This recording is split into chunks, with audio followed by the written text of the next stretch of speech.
এই মুহূর্তে আপনারা প্রত্যেকে দেখছেন অনেকে স্প্যাম ট্রেডিং করছে, অনেকে সেলফ ট্রেডিং করছে, অনেকে গ্রুপ ট্রেডিং করছে। কিন্তু আসল বিষয়টি কি আপনি জানেন? সবাই বলছে পেমেন্টটা কেন আসছে না।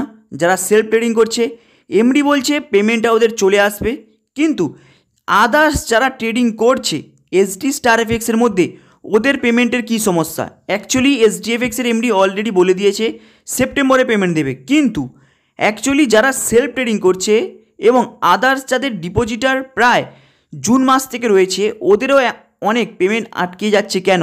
এমডি বলছে ব্যাংকিং প্রবলেম। অ্যাকচুয়ালি এই ব্যাংকিং প্রবলেমটা কবে থেকে শুরু এবং এমডির এখানে কী বক্তব্য, মন দিয়ে শুনুন।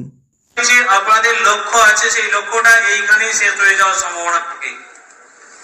আপনারা একটু আগে আমি বললাম যে আজকের ডেটে আমাদের কাছে একটাই চ্যালেঞ্জ, ব্যাংকিং ট্রানজাকশন। কারণ কি, আমরা যে ট্রানজাকশনটা করি, আপনিও করছেন, সবাই করছি, সেই ট্রানজাকশনটাকে আমরা কোনো একটা লিগ্যাল পারপাস দেখাতে পারি না। যারা ফরেক্স ট্রেডিং করেন সকলে জানেন তো? হ্যাঁ, এটা বলে নিন স্যার। ব্যাংকিং ট্রানজাকশনটাকে কোনো লিগ্যাল পারপাস দেখাতে পারি না।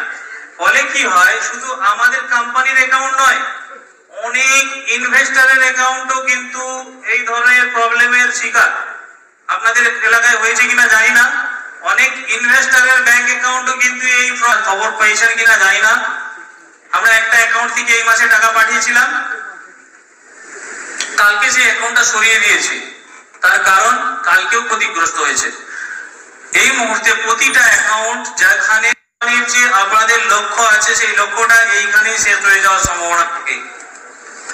আপনারা একটু আগে আমি বললাম যে আজকের ডেটে আমাদের কাছে একটাই চ্যালেঞ্জ, ব্যাংকিং ট্রানজাকশন।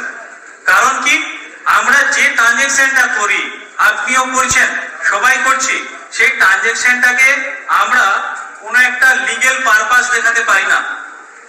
যারা ফরেক্স ট্রেডিং করেন সকলে জানেন তো? হ্যাঁ, এটা বলে নিন স্যার। ব্যাংকিং ট্রানজাকশনটাকে কোনো লিগ্যাল পারপাস দেখাতে পারি না। ফলে কি হয়, শুধু আমাদের কোম্পানির অ্যাকাউন্ট নয়, অনেক ইনভেস্টরের অ্যাকাউন্টও কিন্তু এই ধরনের প্রবলেমের শিকার।